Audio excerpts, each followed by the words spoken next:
Yo quiero ser abogado. La primera, algunos de ustedes han venido. La primera es que tenemos la presencia de Javier Hernández. Y en la próxima, que será la próxima semana, jueves de la próxima semana, tenemos la presencia de Rodrigo Ortiz Quiroga. Hoy día estamos con Carolina Toá, que supongo que no necesita mucha presentación. Ella es abogado de la Universidad de Chile. Estudió después un magíster ahora sí en Italia. Pero no soy abogado, después bueno, por lo menos egresada de Derecho, por lo menos, es el mínimo, ¿no? Lo demás lo podrá declarar ella. Es presidente del Partido por la Democracia. Fue jefe de la campaña presidencial de Eduardo Frei durante la segunda vuelta. Ha sido ministra, secretaria general del gobierno de la presidenta Michelle Bachelet. Ha sido subsecretaria, en fin, ha tenido una destacada carrera política. Siempre me puede pero también una cosa rara. podremos hablar de eso ahora. Y bueno, estamos, la idea es tener una conversación entendida en que vamos a conversar por algo así como 30 o 40 minutos entre nosotros y después habrá espacio para la intervención del público. Y bueno, como el ciclo está orientado a la manera en que el estudiar Derecho tiene distintas proyecciones profesionales o de carrera en la vida. ¿Qué te parece si comenzamos por ahí? Tu dedicación a la actividad política es anterior a tu interés en estudiar Derecho, y entonces el Derecho tú lo viste siempre como un camino, lo descubriste después. Sí, me metí en política antes de estudiar Derecho. Primero conectar de la política. Entré en política antes de estudiar Derecho en el colegio, pero no entré para nada en política por una cosa vocacional, entré por una situación de emergencia, un momento excepcional, no pensaba en una carrera política, era una forma de protesta, ¿no? Y estudié Derecho, bueno, ya lo dije aquí que no soy abogado y nunca dije yo quiero ser abogado. Nunca hice esa declaración.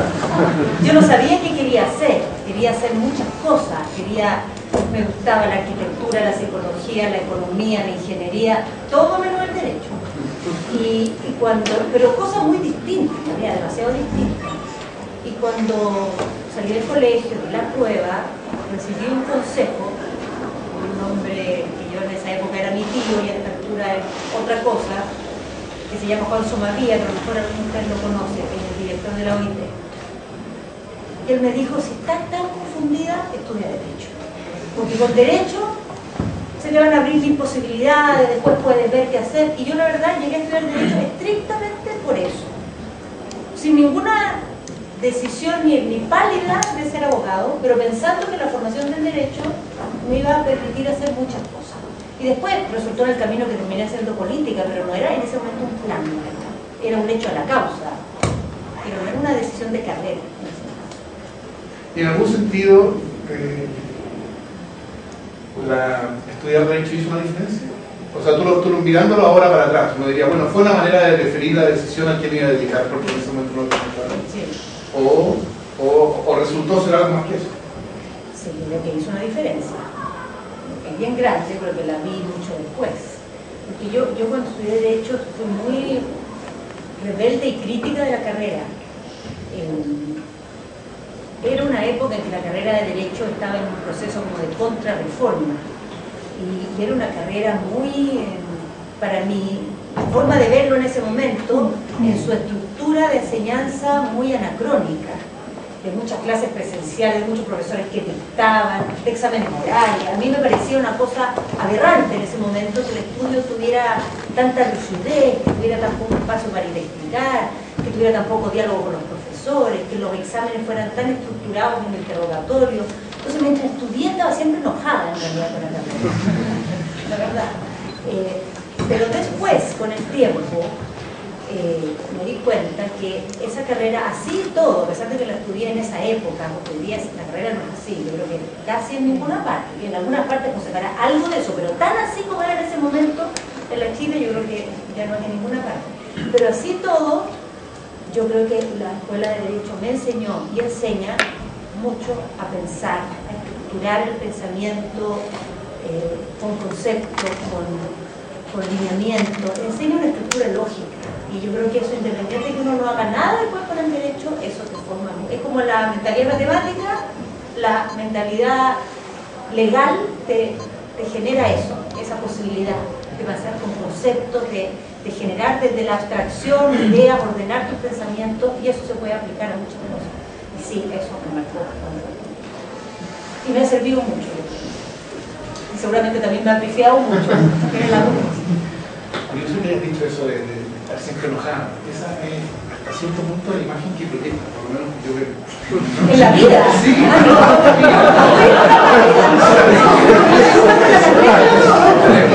yo lo diría de otra manera. Yo diría que en política da la impresión de estar siempre enojada. Y yo creo que es una cuestión refrescante en este momento en que todo el mundo está como tratando de demostrar que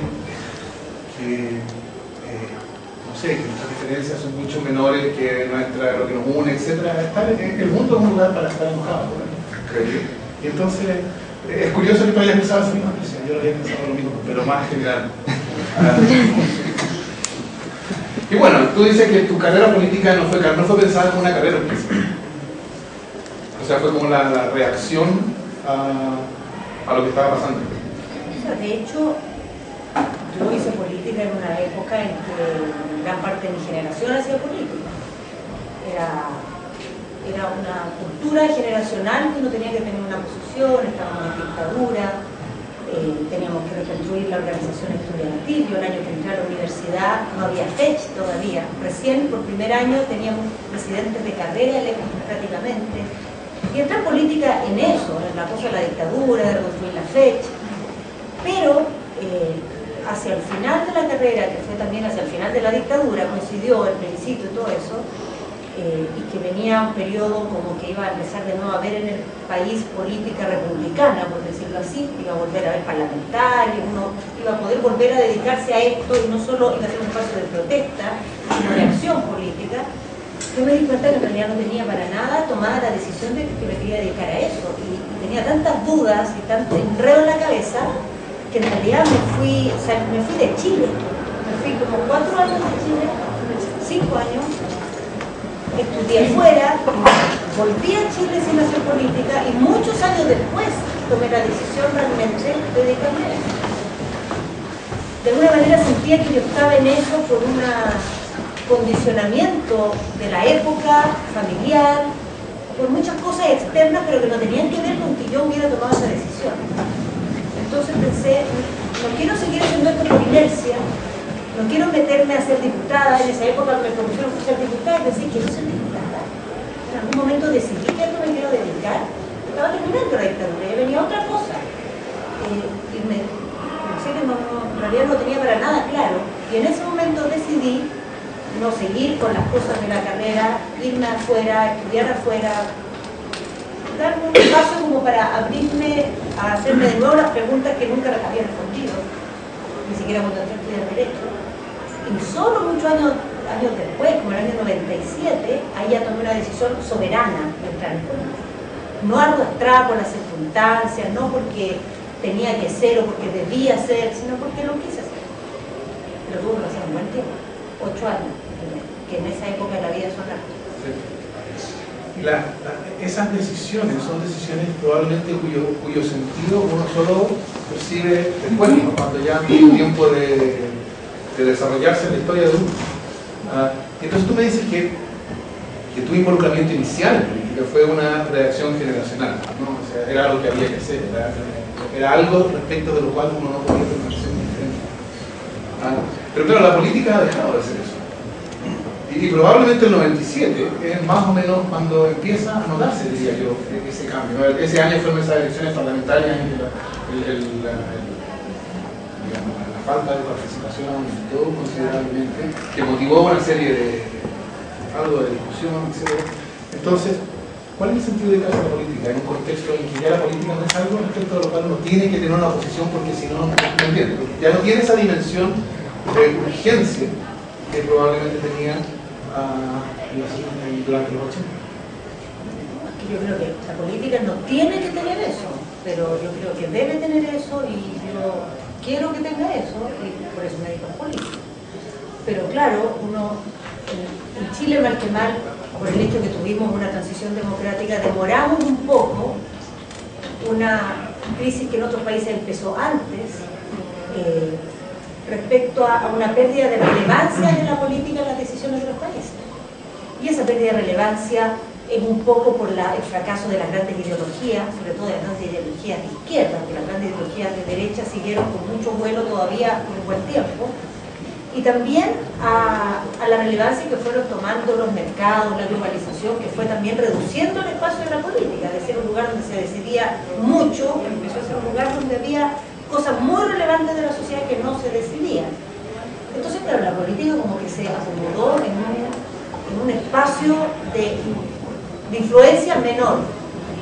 Y con eso mucha gente que hace política la asume de esa manera y la ve como una pega mucho más acotada, hacer leyes, qué sé yo. Pero yo sigo pensando y viendo que la mayoría de los dilemas que las sociedades tienen, de las opciones, de las alternativas que tienen, siguen pasando en gran parte por el tipo de política que tengan y por la calidad de la política que tengan. Así que yo sigo pensando que en la política hay cosas muy importantes que se pueden. Y pienso que muchas de esas cosas importantes, lo que debe pasar es... Terminaron más tarde de la clase anterior. Un curso que fue coaccionado para vivir.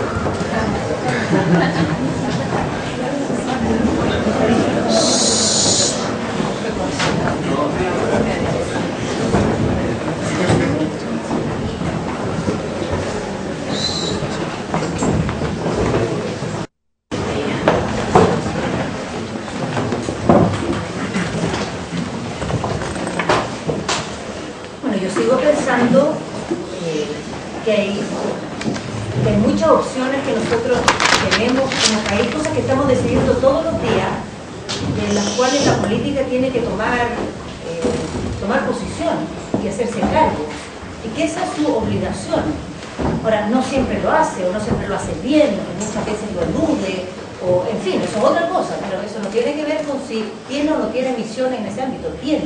Lo que pasa es que hoy día no tiene la influencia, no tiene el prestigio, no tiene la convicción, pero no hay otro que la tenga en su lugar.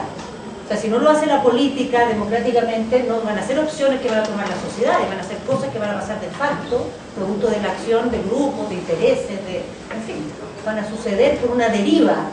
Y yo creo que la gracia de la política es que las cosas no suceden por deriva. Es el espacio donde tú tomas decisiones, pones alternativas y a través de la participación en la política y en la democracia las sociedades van tomando opciones y eligiendo caminos. Y si es todo eso, ¿cómo? ¿Tú dirías que la pérdida de relevancia de la política en Chile tiene implicaciones epocales, como las que decías, ¿no? Este proceso que excede con mucho a Chile y que se ha manifestado en otras... ¿Tú dirías que no tiene una causa única o coadyuvante local? O sea, yo creo que no es un proceso local.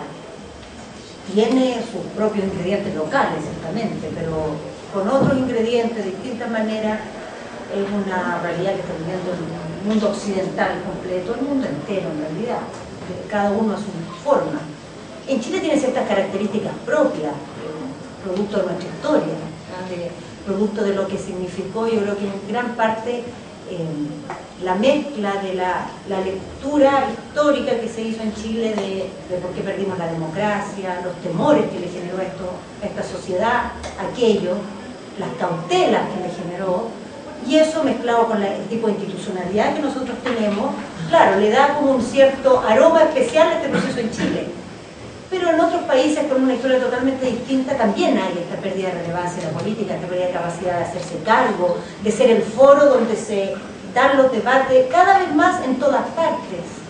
La política es algo que está autorreferido, es endogámico, digamos. Es la arena donde se discuten las cosas de la política y menos la arena donde se discuten las cosas de la sociedad. Y esa es la crisis de la política, yo creo, realmente. Ha perdido la capacidad de ser el espacio donde legítimamente la gente cree se dirimen las alternativas, los dilemas que la sociedad tiene. Y cada vez más es visto como un lugar donde se dirimen los dilemas de la propia política, las elecciones, los candidatos, los líderes, los jefes, en fin. Claro, la pregunta es la si nomenclatura interna. la clase política.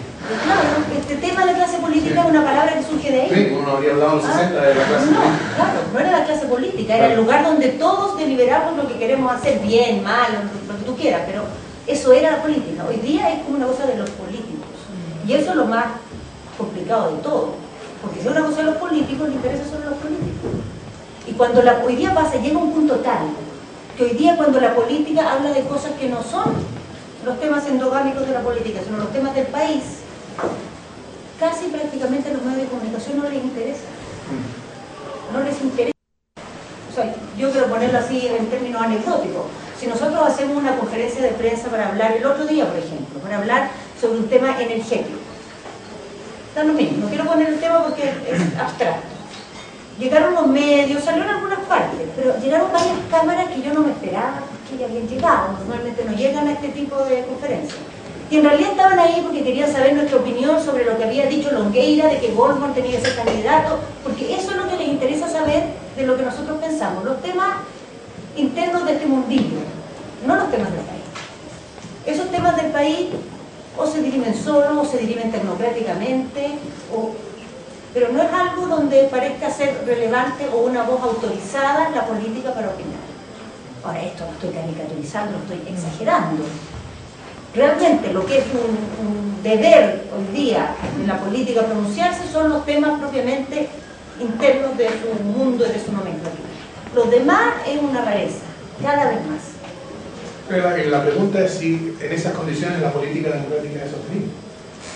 ¿Qué es lo que uno puede esperar ¿Cómo es la evolución que sigue? ¿Cómo es lo que tú ves que viene? Y la cosa parece, por notar, solo uno de los puntos, ¿no? En que si es una política menos informada por convicción, entonces los partidos políticos se transforman en bolsas de trabajo, mutualidades para beneficiar precisamente su propio bien. Pero claro, en esos términos los partidos políticos son instituciones especiales, si son bolsas de trabajo.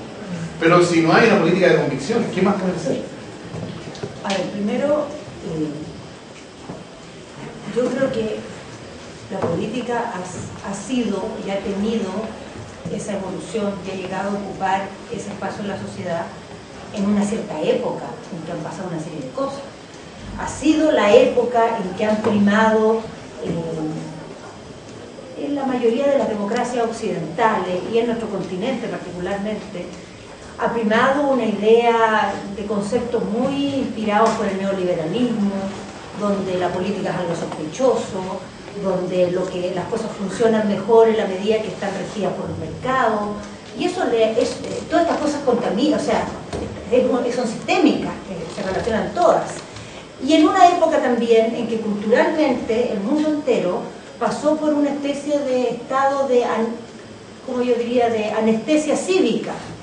Esto de distinta manera lo hemos vivido en muchas partes, y tuvimos por mucho rato una sociedad como que se desentendió de sus dilemas, o renunció, o se deprimió, tuvo una especie de depresión post-ideologismo, ya nada importa, todo es igual.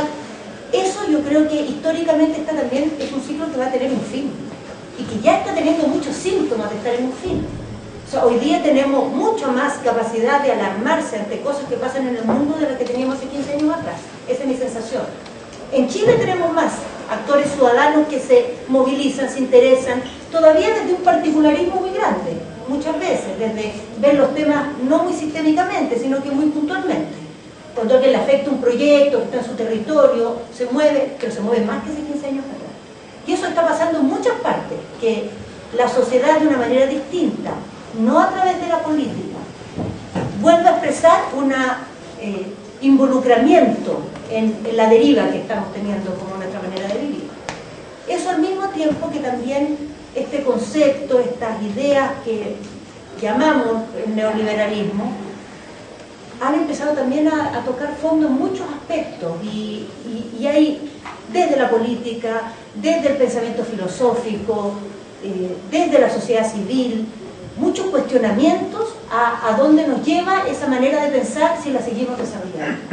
Y yo creo que eso va a devolverle un espacio muy importante a la política, pero muy distinto también del que fue antes, en que los partidos, más que ser el lugar como donde legítimamente se agrupan los intereses y las miradas, va a ser un actor de una cosa un poco más variopinta, los partidos, más actores, no van a tener los partidos el monopolio de la agregación de intereses y de miradas de la sociedad. Van a ser un actor que, si se adapta inteligentemente a una sociedad más plural, van a poder ser relevantes, y si no, van a ser cada vez más, o van a seguir siendo esta cosa como que administra su propio mundillo nomás, un subsistema dedicado a administrarse a sí mismo. Ahora, yo creo que es un dilema en curso, no está escrito cómo va a ser. Claro, porque lo que yo diría que es la función que en ese contexto cumple un partido político. La idea de un partido político está por verse si los partidos actuales son capaces de hacerlo. Es que precisamente transforman estos movimientos que están guiados por algún interés. Los universalizan, ¿no? Los integran en una visión de lo que no es un interés local, simplemente de la gente que no quiere represa en Aysén. No, porque el problema es un interés local, que siempre el interés se presenta como un interés de todos, ¿no? Nos interesa a todos que no haya represa en Aysén, pero siempre puede enmascarar un interés particular, ¿no? Y entonces, si el partido político desaparece como la institución que produce esa integración, lo que uno tiene son intereses particulares. Claro, que por eso lo que yo me imagino es una manera distinta de hacer esa articulación. ¿Cómo se hacía antes esa articulación? Los partidos buscaban ser el lugar donde convergieran, donde se agruparan y idealmente donde militaran los dirigentes de las distintas causas y expresiones que la sociedad tenía. ¿Qué hacía un partido tradicionalmente? Tratar de afiliar al presidente de la FECH, al presidente de la CUT, al presidente del Colegio de Profesores, y esa era su manera, y competían en esos espacios. Cuando había una elección, qué sé yo, de la SOFOFA, había uno más cercano a la UDI, del PP casi nunca hay en esa elección, pero hay de otros partidos. Yo creo que eso quizá va a pasar menos en el sentido de adscribir a las dirigencias de los distintos actores de la sociedad a los partidos.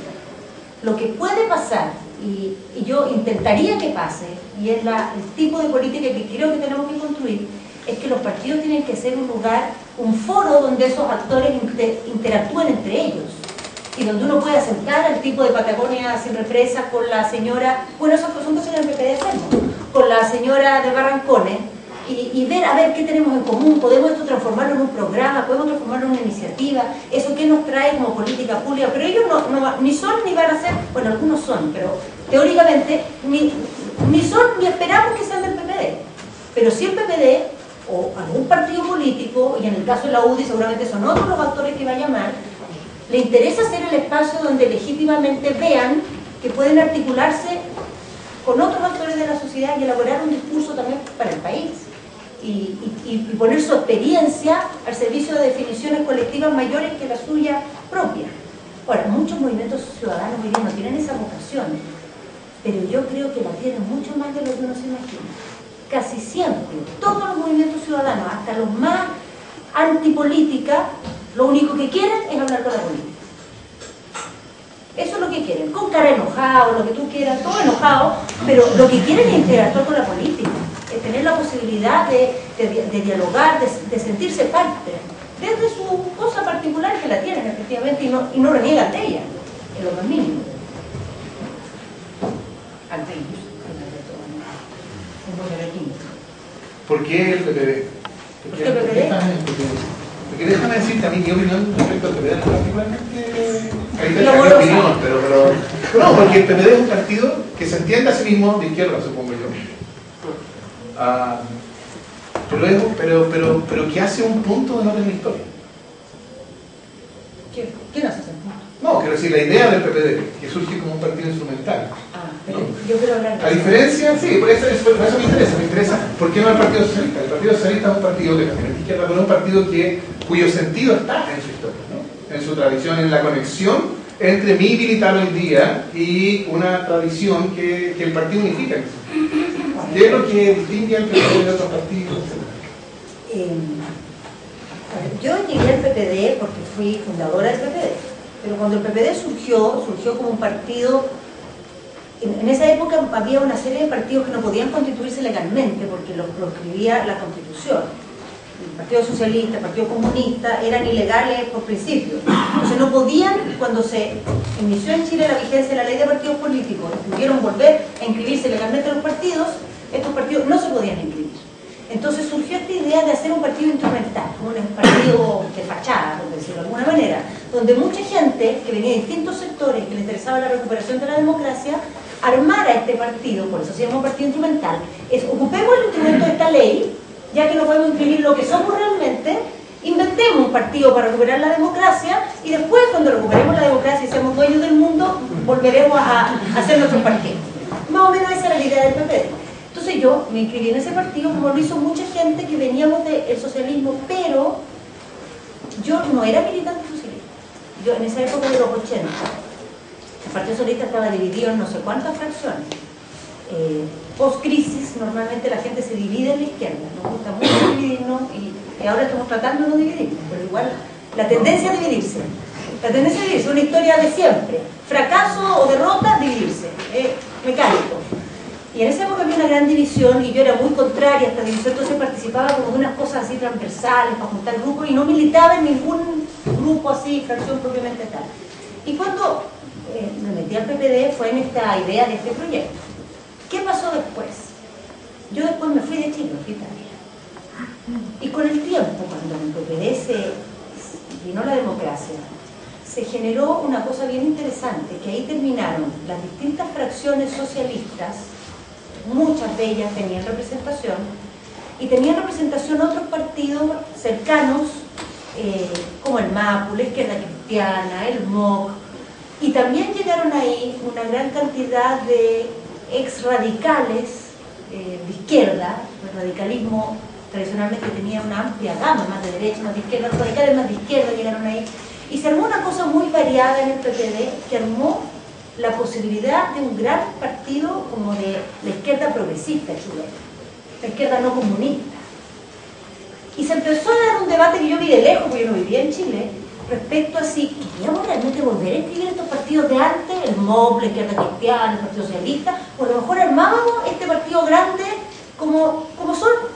En Europa hay un partido socialista, un partido socialdemócrata, donde están todos. Y empezó esta pelea y al final, en definitiva, el Partido Socialista quería volver a ser el Partido Socialista, recuperar su historia. Y cuando eso pasó, yo me rebelé y yo me desafilié del PPD. Porque yo en ese debate me inscribí en la idea de que hiciéramos un solo gran partido. Y sigo en esa idea hasta el día de hoy. O sea, pero en Chile tú no le puedes ir a explicar a los chilenos, mira, está el PPD, que tal cosa, no sé qué, el Partido Socialista, que tal otra, está el PRO ahora, que lo armaron, no sé qué más, el MAS, que no sé qué, la gente no tiene por qué entender, son puras enredos. O sea, lo que representan para la sociedad estos partidos, como plan político, como plan de futuro, es exactamente lo mismo. Tienen historias distintas, tienen culturas orgánicas distintas, pero no tienen un plan político distinto realmente. Realmente no lo tienen. Entonces, ¿por qué después yo cuando hubo que volví al PPD? Porque el PPD tenía más plasticidad para volver a recuperar este proyecto.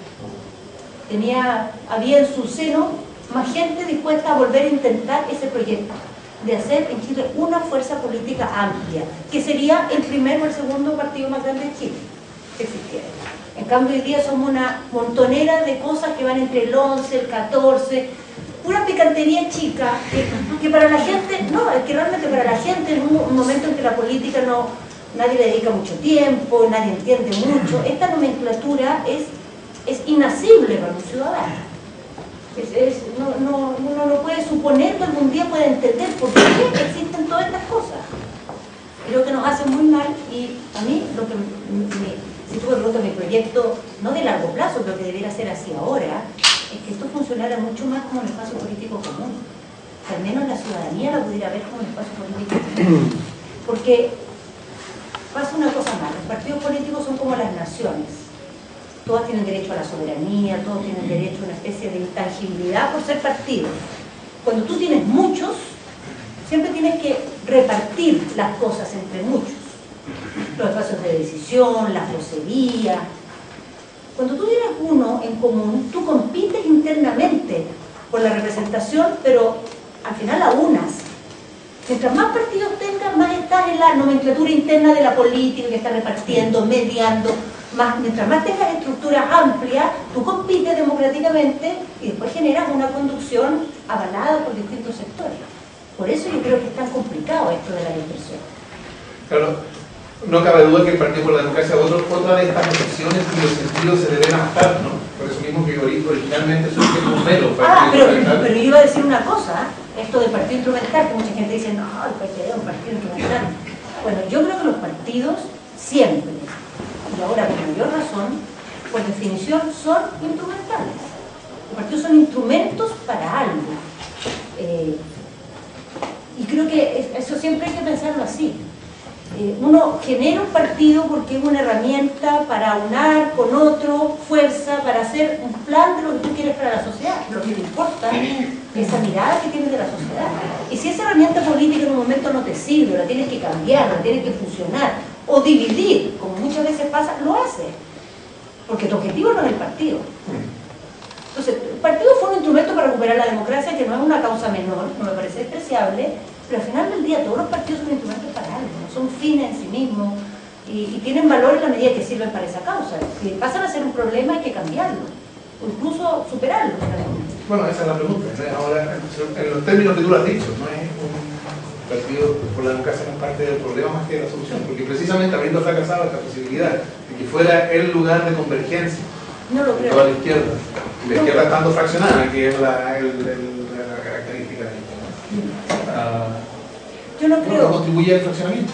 Sí, bueno, pero sí, la manera de revertir el fraccionamiento es provocar alguna forma de cohesión distinta, pero en este fraccionamiento yo creo que el PPD es un partido que tiene un aporte específico que hace a esta cultura amplia y que otros no hacen con la misma efectividad. O sea, creo que es un partido que tiene una apertura, una capacidad de interesarse y de darle legitimidad a temáticas nuevas de la sociedad, de abrir o mirar la agenda de los valores más tradicionales de la izquierda en nuevos escenarios que la sociedad hoy día, mucho más que casi ningún otro partido. Y creo que ese es el aporte que el PPD ha hecho realmente en lo sustantivo a estos años, que ha sido un partido que le ha dado estatus a temas que otros partidos no se lo daban, a muchos temas. Y creo que eso sigue sucediendo hasta el día de hoy. Ahora, lo que pasa es que hoy día sucede, en fin, en una situación distinta, como tú dices, del 97 en adelante la política ha perdido en la sociedad el peso que tenía, y hoy día parece que estamos en la oposición, así que ya, te digo, así como en la orilla, no en la ola. Pero bueno, las cosas cambian, las mareas, van y vienen. Dice que uno de los males de la izquierda es que en la derrota se fracciona. Pero yo diría que la contrapartida de eso es que en la victoria siempre hay una izquierda que se queda afuera, reclamando que ellas son la verdadera izquierda, ¿no? Y diciendo que la izquierda que llegó al gobierno se hizo, digamos, la manera que se diría hoy día, antes diríamos abolizó, etc. Hoy día dirían se hizo neoliberal. Y esa es efectivamente una crítica que se hace a la consultación. ¿Tú dirías que hay algo, digamos, la posición que tú ocupas, el cargo que tú has tenido, es una respuesta a eso? Ustedes tienen que pensar que eso es una crítica que van a intentar.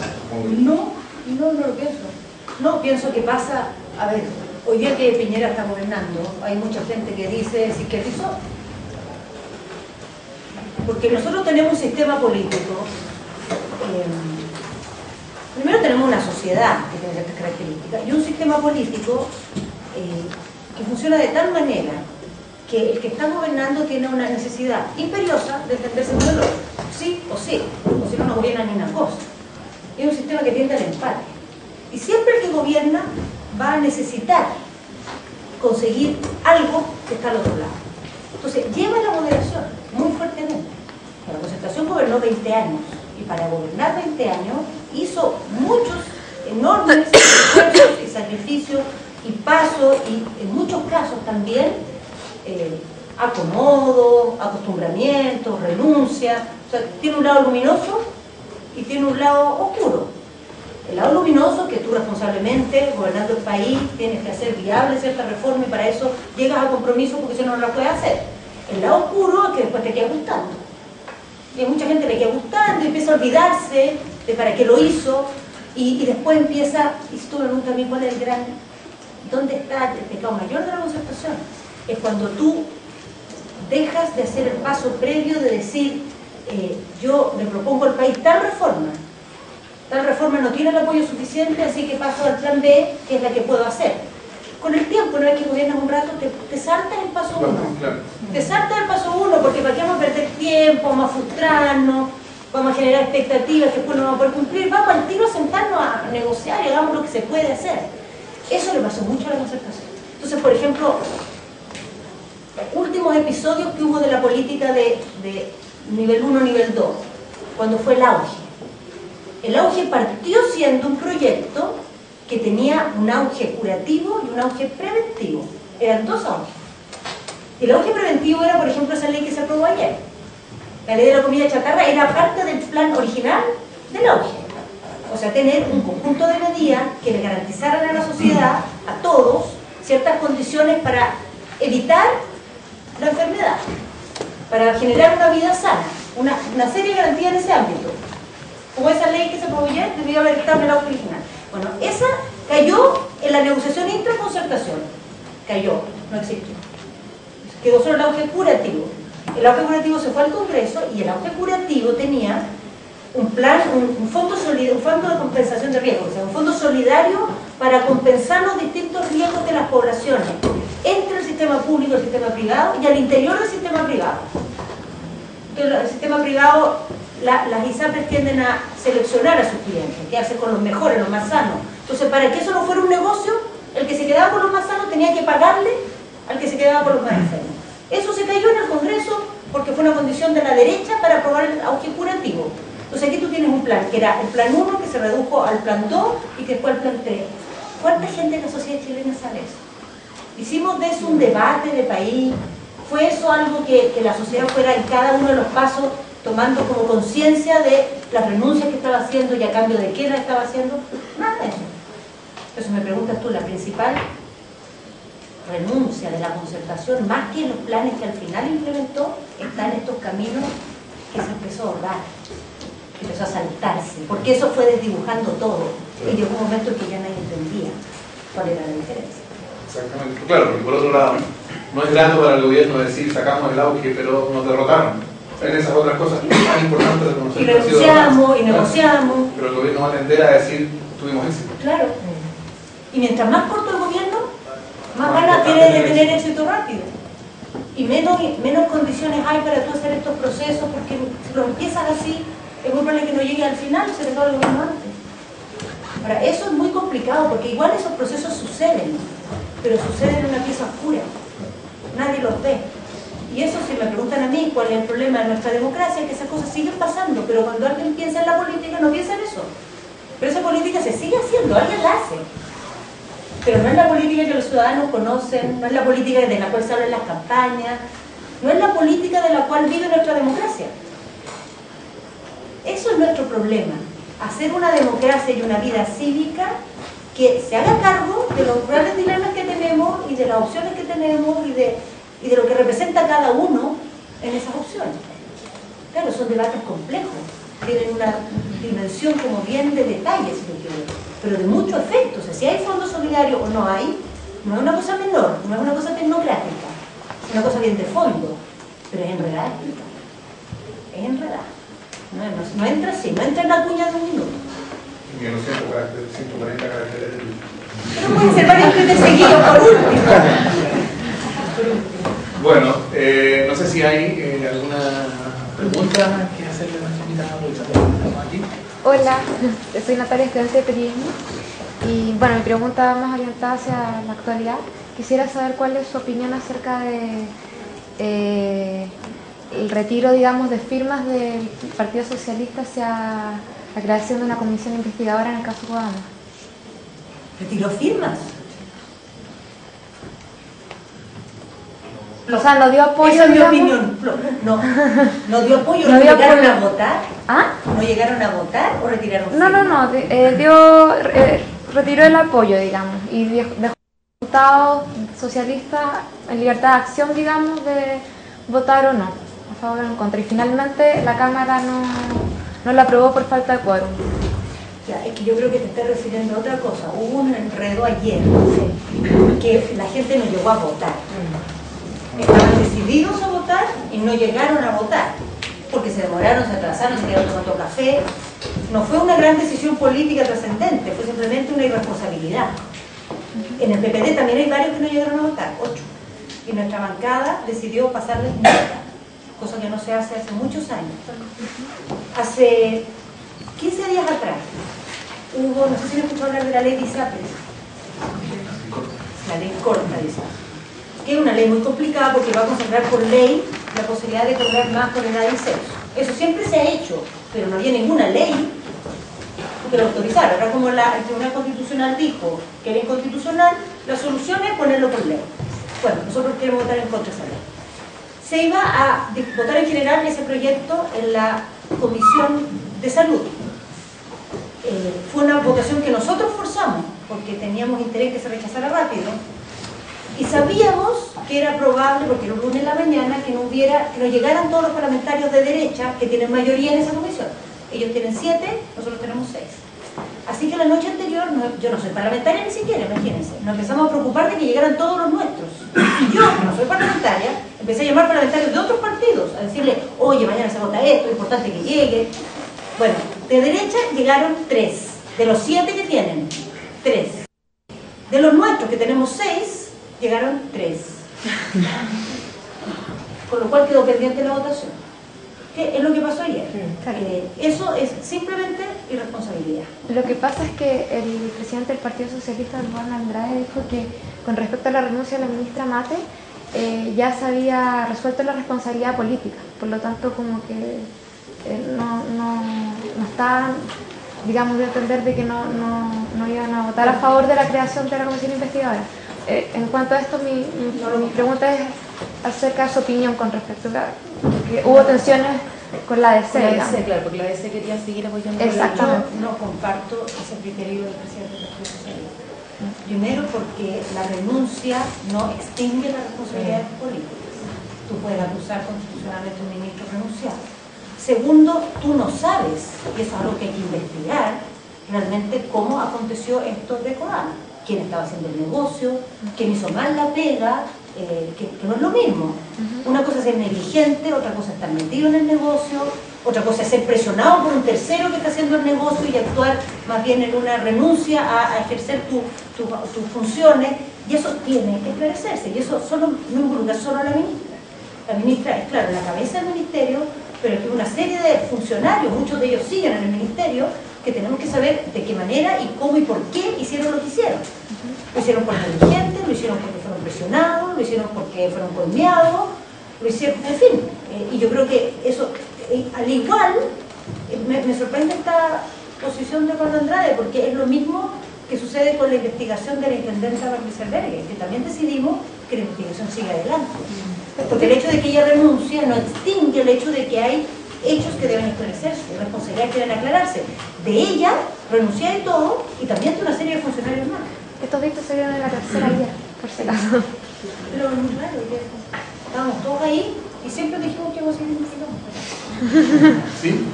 ¿Cómo mantener el encanto personal con la política, siendo que dejó de ser un ámbito de participación o de grandes proyectos nacionales por preocuparse de todo este cabuleo de los grandes peces gordos de la política, de los Longueira, los Lamarreí, los Alto Andrade? Está preocupado solo de esos problemas, de qué fue lo que dijo ayer y lo que usted planteaba recién. ¿Cómo reencantar de nuevo así a las generaciones más jóvenes con esta profesión? Bueno, los peces gordos lo estamos enfrentando con esta ley de la comida chatarra. A lo mejor así van a adelgazar los peces. A ver, primero quiero decir que yo como mantengo el encanto, bueno, rabiando mucho, la verdad. O sea, no es que esté encantada todo el día, pasa mucha rabia. Ahora, yo no creo, dificulto que haya ningún ámbito en la sociedad donde se pueden cosas importantes que uno no pase rabia y que las cosas no sean como uno quiere que sean. Creo además que mucha gente que está en la política, con la cual a veces yo no comparto ideas o tengo desacuerdos como en este momento acabo de tener con Osvaldo Andrade, o Longueira, con el cual estoy al otro lado del espectro completamente, reconozco en él, o sea, Longueira para mí es un gran político que yo me saco el sombrero y que lo veo muy permanentemente hacer esfuerzos de acuerdo a las ideas que él tiene, que yo la mayoría de las veces no comparto, por hacer cosas en serio en política. Y hay mucha gente en política intentando hacer cosas en Ahora, esto trasciende la voluntad de las personas, es una cosa sistémica, hay muchos más ingredientes en juego. Y tú lo que haces, y siempre en política, sobre todo si eres de izquierda, estás luchando contra una marea, siempre estás tratando de cambiar cosas. Entonces, ¿cómo no pierde el desencanto? Bueno, te levantas en la mañana sintiendo que tienes una pelea que dar. Y tratando de no olvidarte de la pelea que tienes que dar y no perderte. Ahora, hay también cosa bien complicada de hacer, que es cuánto tú te metes o no te metes en esa otra agenda que no te interesa tanto, pero que existe real y donde se juegan muchas cosas. Hay mucho poder que se juega en esa agenda chica, o en los peces gordos, en fin, de esa manera que tú lo describes. O sea, tampoco puedes prescindir de eso, uno no está en las nubes. Al final del día la gente vota, al final del día los partidos se votan, y tú, si quieres ser un actor en esa cancha, tienes que tener un juego, puedes tratar que sea distinto, pero no puedes prescindir de esa cancha. Entonces, claro, no es una cosa fácil, ni cómoda, pero a mí nunca me ha pasado realmente que deje de encontrarle sentido. No, siento que hoy día son otras las cosas con las que tengo que pelear, pero siempre en política, cuando quieres hacer cambios, te estás peleando contra algo. Siempre estás tratando de cambiar algo. Ya es un poco doloroso sentir que tienes que pelear contra tus amigos, tus compañeros de partido, los parlamentarios de tu bancada. Claro, eso es como más ingrato aún. Uno siempre quisiera tener que pelear con un malo y que fuera obvio quién es, pero no siempre es así. Sí. Hola, mi nombre es Mauricio Julián. Me gustaría darle las gracias por venir. Estudio Derecho. Y me gustaría referirme a lo que usted señaló sobre la fragmentación de los partidos, pero antes hacer referencia a una columna que leí el profesor Fernando Atria, que hablaba de que el desencanto o de la gente a no votar o no querer inscribirse era una opinión política. Era una opinión política de descontento con los sectores que gobiernan o que forman parte del espectro político. Y ahora, teniendo esta oposición política de descontento, me gustaría referirme a lo que usted dice de unir los distintos grupos que hay. Y yo me pregunto, ¿no sería eso una forma de monopolizar la idea? Porque podemos ver, por ejemplo, en la Coalición por el Cambio, que hay solo dos partidos, y que en el fondo la gente que es de derecha solo tiene la oportunidad de elegir esos dos partidos. Porque en el fondo no hay una pluralidad de grupos, no hay una pluralidad de opiniones, y por lo tanto no hay pluralidad de representación. También lo podemos ver en un caso más extremo en Estados Unidos, o sea, hay dos partidos grandes que se alternan en el gobierno. Entonces mi comentario, mi pregunta va a cómo usted responde a eso, en el sentido de que si efectivamente se lograra tener dos grandes grupos de opiniones, no desaparecería esta pluralidad que se busca y que en el fondo también ayuda a reencantar a la gente con la política, a sentirse representados. Primero, yo no estoy para nada en contra de la pluralidad, pero estoy a favor de representar una alternativa para la sociedad. Y cuando tú representas una alternativa chica, puedes estar muy contento con sentirte representado y hacer lo que quieres, estar con tus amigos que piensan todos igual, pero no eres una alternativa para la sociedad. O sea, puedes, claro, ser muy atractivo, ser muy cool, ser muy sexy, pero no puedes proyectar una posibilidad de construcción realmente. ¿Qué es lo que te genera una referente político más amplio? Tú no terminas con la pluralidad, pero tú haces un juego democrático desde esa pluralidad para construir tu mayoría. ¿Por qué se hace la fragmentación? La fragmentación no es pura tontera. La fragmentación tiene que ver con que llega un momento en que los colectivos, los partidos, decantan en ciertos grupos de poder, en ciertas culturas, en ciertos liderazgos, que hacen que parte de esa diversidad que está ahí adentro se siente subrepresentada. Y cree que si pudiera perfilarse por fuera, tendría más peso del que tiene ahí adentro. Yo creo que eso es lo que ha pasado, esa es la razón por la cual fundamentalmente en el Partido Socialista ha habido los desprendimientos que había en el último tiempo. O sea, grupos que no es que dejaron de sentirse socialistas o se pelearon con el ideario socialista, sino que sienten que la estructura del poder del Partido Socialista dejaron de tener espacio. Entonces salen, se perfilan, hacen ruido un rato, pero al final del día lo que quieren, tradicionalmente en la cultura socialista, es volverse a sentar y decir ya, a ver, conversemos de nuevo, mostré que yo importo, que la gente me quiere, que peso en la sociedad, entonces hagamos de nuevo en nuestro pacto, nuestra sociedad, hagámoslo de otra manera. Ahora, ese tránsito muchas veces se ha demorado décadas en hacerse. Y hay actores que muchas veces no quieren, eso es muy típico en la política, y hay varios que funcionan así. Yo creo que sí funciona un poco el Partido Radical, creo que eso es un poco la idea del PRO, que no quieren converger a otra cosa, sino que quieren administrar un poder que no tiene aspiración de ser mayoritario, pero que siendo minoritario tiene una gran posibilidad de negociación. Y desde ese espacio, manejado con mucha autonomía, pueden lograr más peso y más poder que si se meten en una coalición mayor, en un partido mayor. Son como estrategias que pueden ser buenas estrategias de poder. Yo lo que digo es que para la sociedad, para que la gente se involucre en el debate político, es de una complejidad excesiva. Porque la verdad, y tú me dices, en realidad no hay ningún plan político distinto en estos actores. Hay gente que piensa igual que Navarro al interior del PS, hay gente que piensa igual que Marto al interior del PS y al interior del PPD. O sea, no es que represente realmente un plan político, sino que un sector que quiere ser visible, cierto liderazgo y un cierto estilo, y cree que va a ser más efectivo haciéndolo en un partido propio, en un referente propio. Parte de la patología de la época. Sí, mira, y puede ser necesario. O sea, yo siempre digo, en la concertación, cuando la concertación se hizo, llegaron muchos sectores distintos. Al principio del 17, llegaron muchos que se juntaron y construyeron este espacio amplio, esta coalición amplia. Pero con el tiempo, esto que era varias cosas juntas, empezó a generar un núcleo central, que era como el mínimo común denominador. Y en lugar de ser este conjunto de cosas distintas, la concertación con el tiempo empezó a sentir que era esto. Y esta cuestión le molestaba, esta estaba de más, esta era muy izquierdista, esta era muy no sé qué. Y eso empezó a generar de nuevo una dispersión. Entonces hay que volver a hacer ese ejercicio, ¿ah?, de articular una diversidad y de asumirla con todas sus periferias, porque esa es la gracia. Si no, tú terminas haciendo una cosa que es menos representativa y que es muy elitista al final, porque ¿quién decidió que ese era el epicentro y no otro?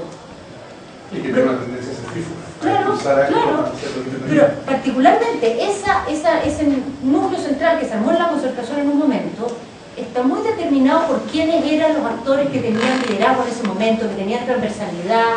Se le ha dado muchos nombres, se habla del Macu Martínez, no sé cuántos, son lo mismo. Las personas que en ese momento fueron capaces de construir esa transversalidad, que fue una gran cosa en ese minuto, pero eso hay que rebajarlo sin aire.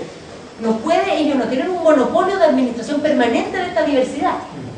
Tuvieron un mandato en ese momento, en esa circunstancia, por eso no es algo de arriba. Sí, mi pregunta dice relación en parte con un cierto desencanto, como denominaban, de los jóvenes con respecto a la política.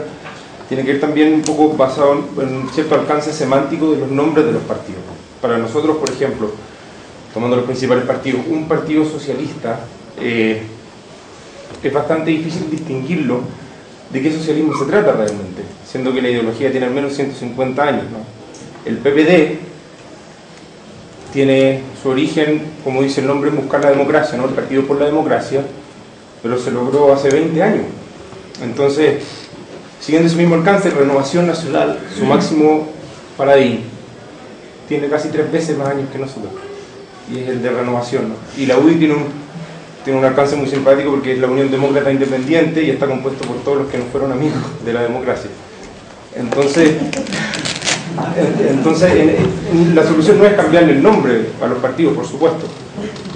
No es a lo que me refiero, pero la pregunta es ¿qué reales intenciones hay de una renovación dentro del espectro político?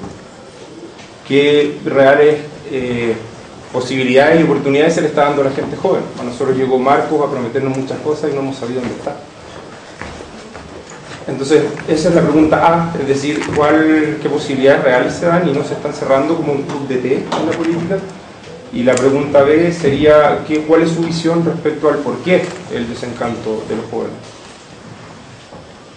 Bueno, primero, esto de la sigla, yo a pesar de que soy partidaria de que armemos un referente político mayor, no soy para nada enemiga de que haya partidos antiguos que tienen nombres antiguos. Y creo que nosotros tenemos una cosa a veces un poco como liviana, de pensar que las cosas hay que ponerle un nombre, hay que actualizarlas, porque en realidad las culturas políticas son siempre evoluciones que tienen una historia. Tú puedes cambiar el nombre, da lo mismo, nada en política surge de la nada. Todo, hasta las cosas que quieren ser más nuevas. Marco Enrique. Cuando tú vas a ver Marco Enrique, todo lo que es Marco Enrique es explicable por su historia, por qué, por lo más allá. Es todo así. Entonces, que haya instrumentos en política que tienen un nombre que se justifica por una época distinta, es algo de lo que yo no me alarmaría lo más mínimo. Lo que creo que corresponde es que tú en una cultura política la pongas al día con el momento que vives, y eso no en el nombre, sino en la política que haces. Eso es lo primero. Lo segundo, este desencanto que tú dices. Lo primero que digo frente al desencanto es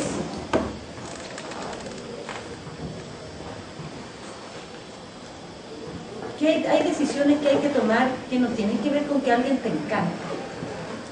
Tiene que ver con si uno se quiere involucrar y se interesa en algo o no. Y si te interesa, ese es el encanto.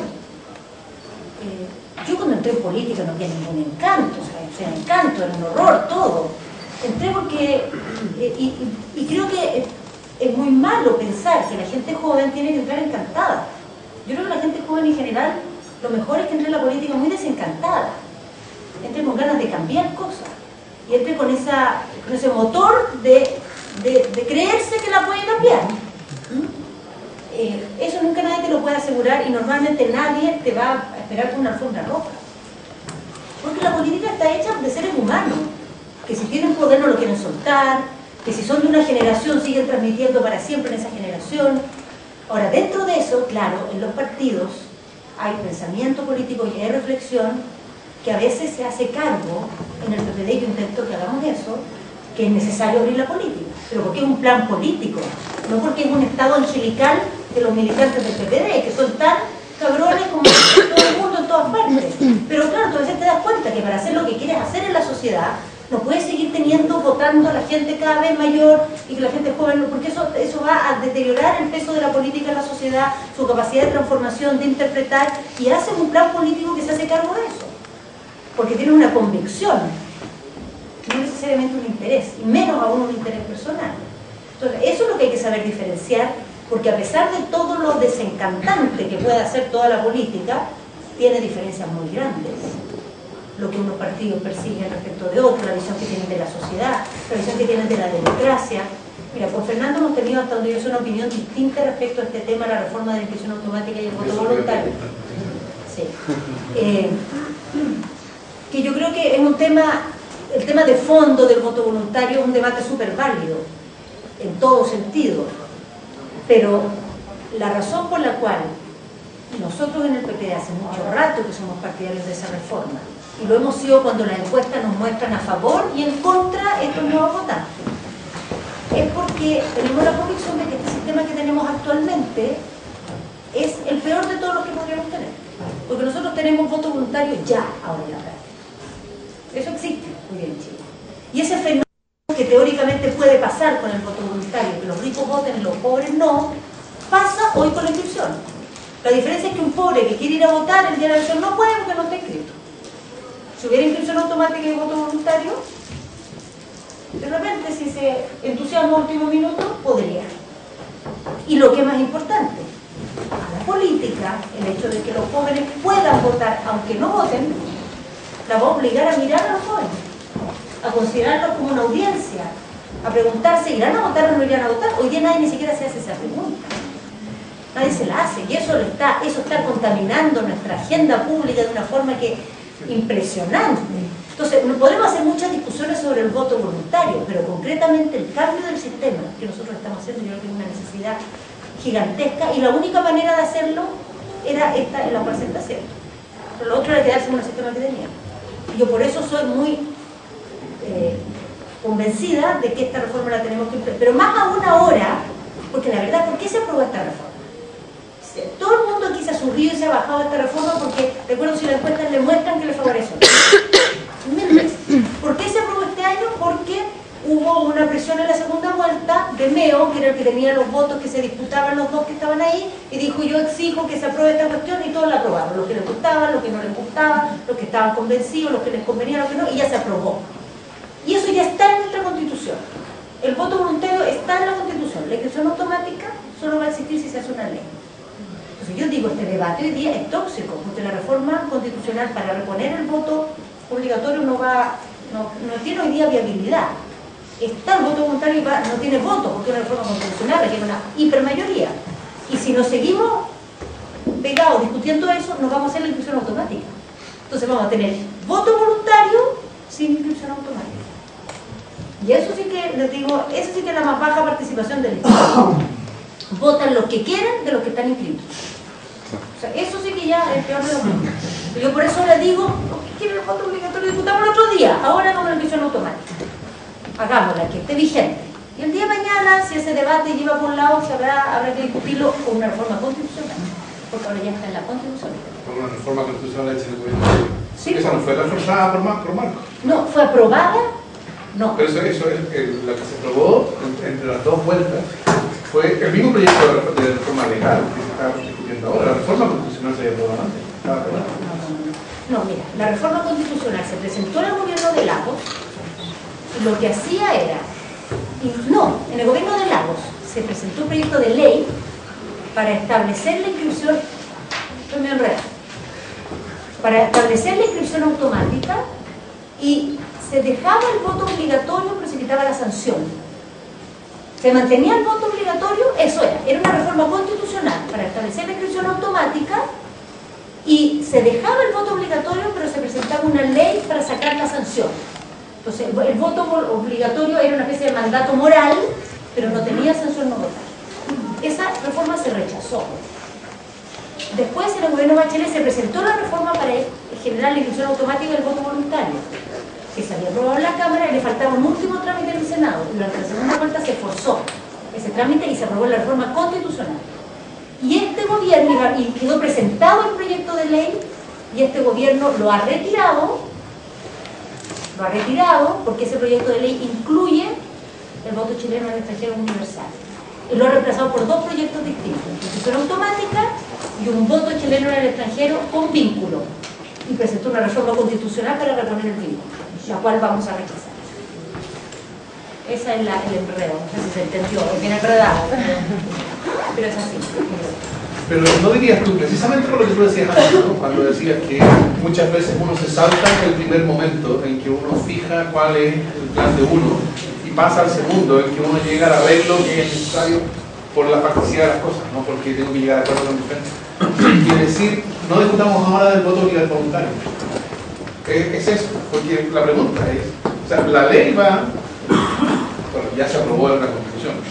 Yo creo que hay una pregunta pendiente de por qué se puso voluntario en la Constitución, por qué se hizo voluntario. Pero es el voto voluntario algo que uno debería contar entre el costo de la reforma por la inscripción automática, es algo que tiene sentido en su propio término. A ver, en nuestro mundo es un tema que se discute. En el PPD hay una parte importante del PPD que dice: me gustaría más el voto obligatorio, pero no había condiciones para hacer inscripción automática y voto voluntario o obligatorio, así que me allané el voto voluntario con tal de la inscripción automática. Pero hay una parte importante del PPD que tiene convicción por el voto voluntario, porque cree que es un derecho no votar y que eso es también una manifestación política legítima de un ciudadano, decir: yo no voy a votar porque no me interesa, porque me rebelo contra este sistema, o porque, en fin, no creo que ahí se diriman las grandes cosas de la sociedad. Entonces, en el PPD hay de las dos posiciones. Yo tengo dudas. Porque creo, a mí lo que me preocupa del voto obligatorio, del voto voluntario, es el sesgo en la votación.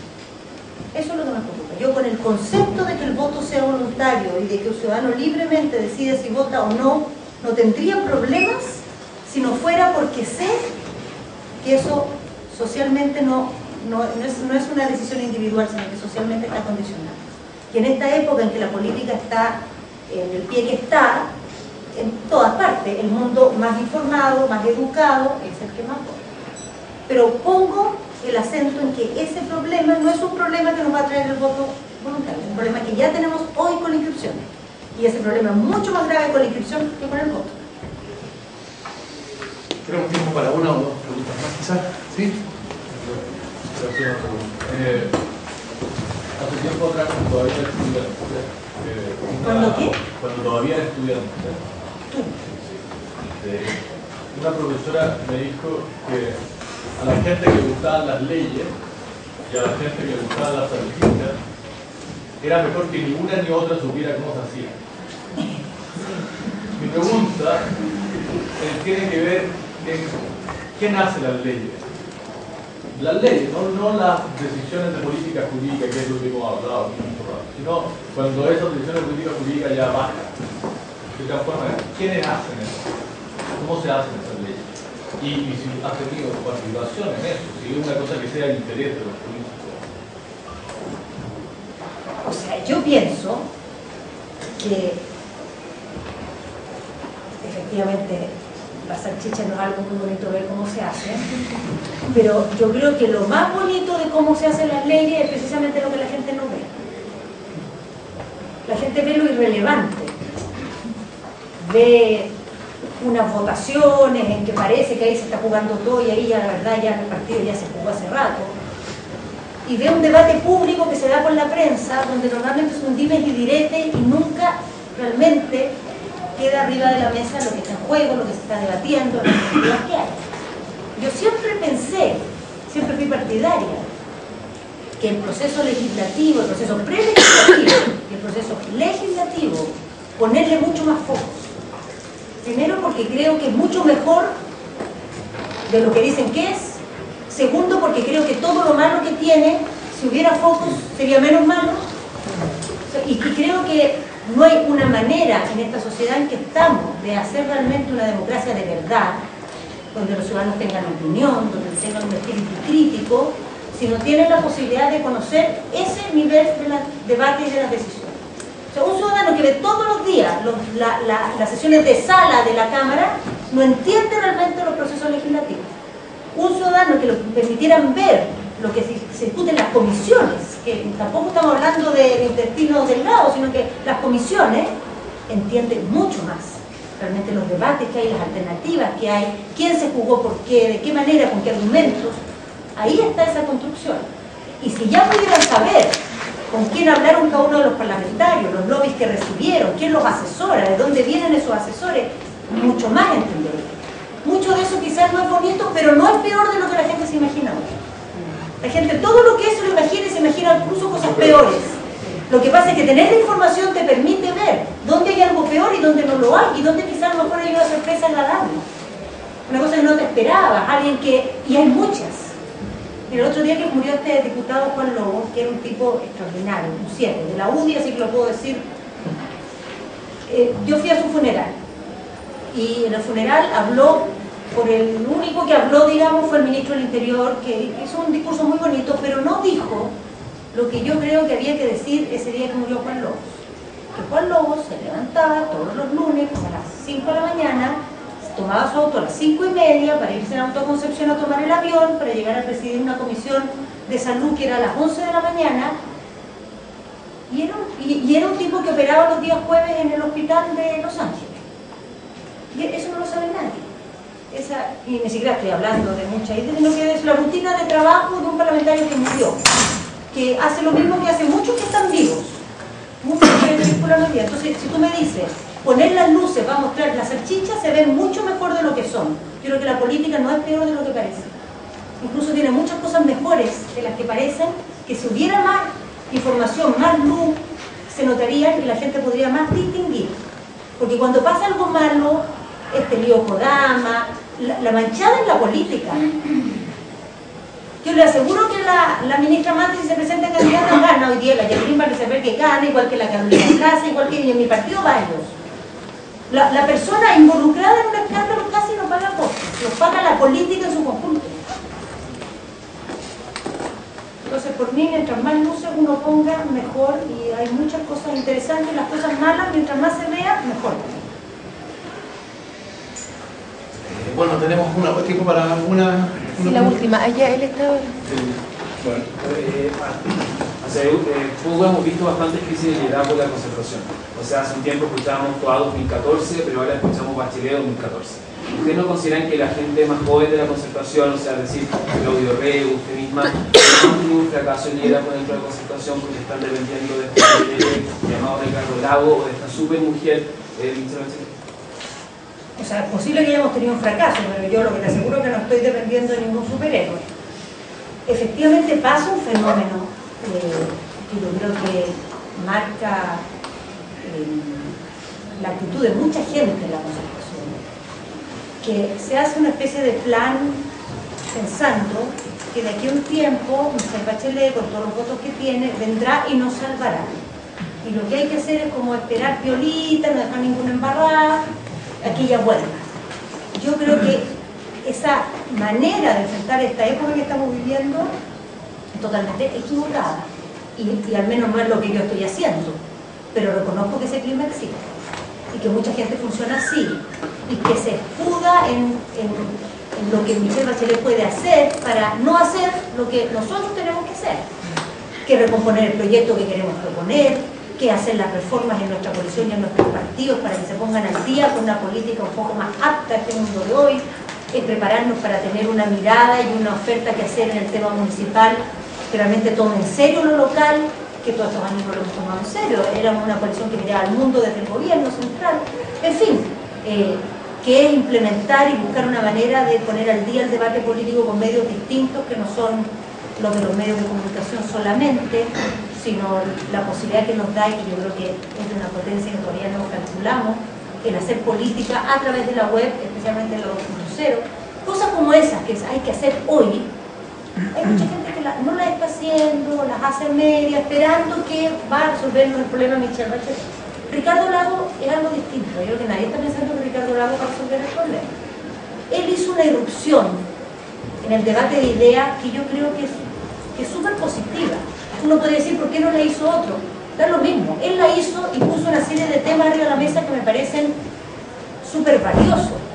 El tema es que ayer estuvimos a la tarde con una serie de con todos los parlamentarios nuestros discutiendo con él y la mitad se fue entre medio.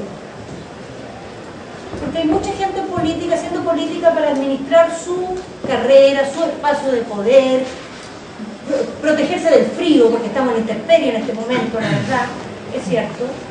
Pero yo no creo en eso en lo más mínimo, y hay mucha gente que no cree eso en lo más mínimo, y a veces las cosas no resultan al tiro, a veces, en fin.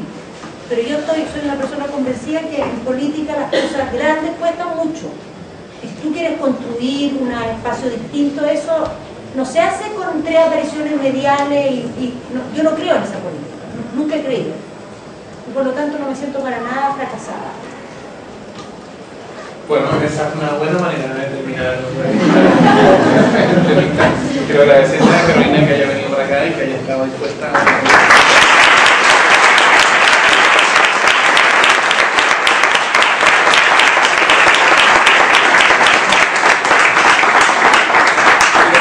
a ustedes su presencia y los dejo invitados para el próximo jueves de la próxima semana, no mañana, en que vamos a conversar, no yo, pero la actividad con el profesor Bascuñán, vamos a conversar con Luis Quiroga en una sala que será anunciada en el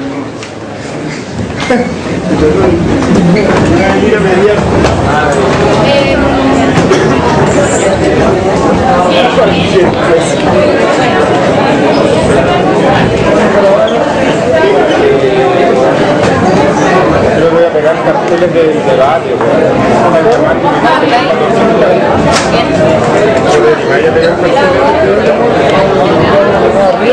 ¿Sí?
Lo que interesa es la legislación y la aplicación de derecho y el rubro. ¿Me puedo llevar el vaso? ¿Ya lleva el vaso de recuerdo? ¿Qué? No, era para decirte que por mí. Voy a dejar los vasos de recuerdo.